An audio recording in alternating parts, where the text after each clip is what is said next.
Hi everyone, it's Penny Black and Jill Foster here with a new PB&J card class. This is the second in our video series called Sketch School, and today we're going to use our edger dies, and I am revisiting sketches from previous videos with my new Penny Black Christmas themed products. So I just love doing that because sketches can be returned to again and again with just slight variations so that they suit whatever you have in hand, whether it's from your stash or something new. You can return to older sketches and bring new life to them, and they just always give you that great starting point. So this is the original sketch. It's a sketch I had in last year's Stash Busting Card Sketch ebook. These are all ebooks that I have available at this time. I'll link them for you down below if you want to have access to lots and lots of great sketch ideas, especially as we're getting going on all of our holiday cards. So in today's video, I'm going to be using new penny black edger dies. So as you can see, these edger dies, they come with a die to cut the word and also a die to cut the edge. And you can cut the edge at any height on your card that you would like. So these are standard 4¼ by 5½ inch cards. And then that word is just going to nestle right up into that edge.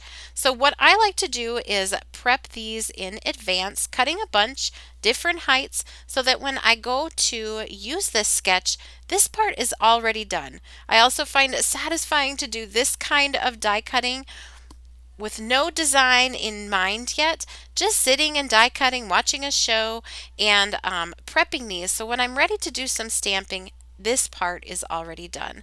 So you can see I had our Jolly edger, our Bethlehem edger, and our Miracles edger.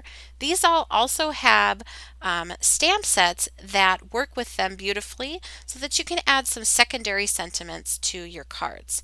So I've got all of those prepared. And everything I cut from Canson 140-pound watercolor paper. That's what I'll be using on this card, on all of these card designs. So what I'm going to do onto my card panel, this is that Canson 140-pound watercolor paper cold press. I'm stamping Penny Black's new stamp called Take Flight. And I'm stamping this using Archival ink in the color of watering can. And there are two stamps and main image stamps included in this set and a couple of sentiments. So beautiful and really easy to create some beautiful designs with and cards with. So I'm going to do my painting using Distress Ink Reinkers used as watercolors. So I'm just putting those on my palette. I also have my water and my paper towel handy. Now with these, I'm just going to focus mainly on painting this background.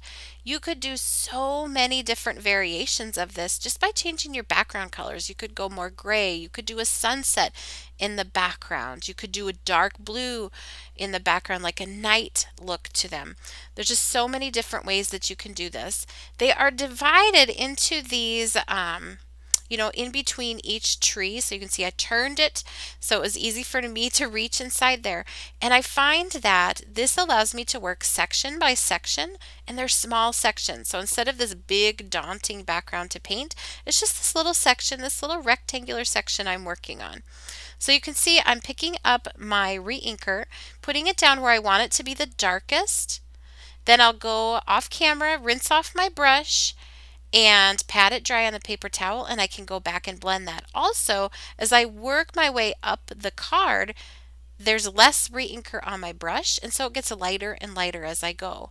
So I'm starting with a more turquoise color, and then I'm going in and adding a more standard blue color, a sort of a smokier blue, a faded jeans color, and putting that right on top. And I love how those mix together and you get some variation of the two colors. And I'm just going to follow that same process, working my way up. The only thing I'm careful not to paint over are the three little birds. Now, you'll notice at the bottom of this card, which because I have it flipped over right now, it's up at the top of the screen, it is not even, and that's totally okay. That is the part that the edger is going to cover. So no problem there with that. So I'm just going to follow that same technique, just working each section by section until the background is painted. And look at that. Instantly you have this beautiful scene. Now I'm just going to add a little touch of paint on the birds They're very small, so not a lot of blending or anything difficult is needed. I just put a little bit of brown and a little bit of red. Now, if you want to know the exact colors I'm using or any of the supplies that I'm using, everything is listed for you down below, and all of the Penny Black products are listed and linked for you. So ink colors, paintbrush, colors of paint, stamps, dyes, everything is down there for you in that YouTube description box below. So I'm just painting that cute little bird. I love how these birds are positioned. I love the size of these stamps. And I just love this set because it's so easy to do these different backgrounds with them. Your whole card design is pretty much done, and it's very easy to paint that background. Next, I'm going to add just a little extra stamping. So this stamp is from our Fragile stamp set. I'm inking it with some blue ink. So I just want a tone on tone look on that background. So I've just positioned it so it's not going over the trees, and I'm just stamping it using the MISTI stamp positioning tool. I'm stamping onto watercolor paper, so there is some texture there. I also like to start light and build up the color, so that's why you saw me do it a few times. I repeated that on the outside portion of the card, and now what I've done is just squeezed a little acrylic paint, just cheap acrylic paint like from Walmart, and I've picked it up with a fine tipped brush from my stash, and I'm just painting on some snowflakes. Now you could certainly splatter this, but I find I just have the worst luck with splattering, and this goes really, really fast, and I can have a little bit more control of where those snowflakes are, and I don't get a giant splatter where I don't want a giant splatter, especially because I'm usually doing that at the end, and it's so disappointing when you splatter something that you were happy with and then you aren't. So now from that envelope that I prepped before using that edger sketch, I've grabbed the word for my edger, and I'm going to paint that too. So again, I cut everything from that Canson 140-pound watercolor paper, so then I can go back and match up the colors later. That keeps me from having to make any design decisions when I'm die cutting. So I can just die cut everything from this white watercolor paper, and then go back later and decide on my colors.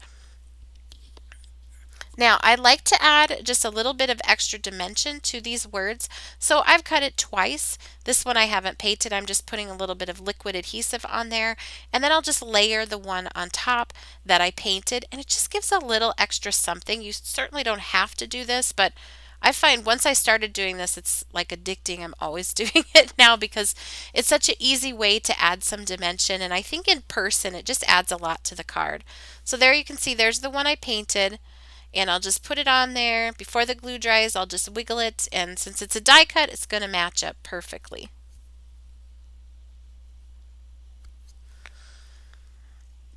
Then I can add my glue to the back, and I can add it then to that edger piece. Everything's already cut, so I can just add that in during this sort of stamping, painting, assembling session. Now I did go ahead and stamp my sentiment on there. That's from the Bethlehem Builder stamp set, so lots of different secondary sentiments you can add with these edgers, and then I'm just going to layer this onto the front of my card. Super, super fun. And again, just using those edgers and that edger sketch in a new way with a scene up at the top. Other ways you can vary up the sketch, you can use it with cute stamps. This is a stamp with a cutout, so you can layer that up on your background. I've added some dies around it.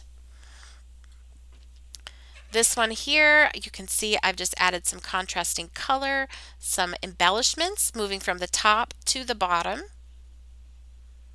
Here's another stamp, again going now cute. It has a cutout die, so I could layer that up onto my background and even have some pieces of it layering over the word. I love that by golly be jolly sentiment. That's the Jolly Builder. And then here is that Miracles edger set too. So I'd love to know, do you have a favorite? Have you tried edgers yet? I know a lot of people really love them, so I'd love to know if you have tried them yet. I find they're such a great go-to. It's like the sketch is done for you through the product. So I'd love to know. Leave us a comment down below. I thank you so, so much for watching and for all of your kind words. we are so glad to have you here with us in this card making community here on YouTube. So just thanks to you for being here. And also, if you like this video, be sure to give it a thumbs up and subscribe to our channel. We are working on growing our channel, so by doing that, it lets others know that these videos are fun to see and may suggest them for other people. Thanks for watching.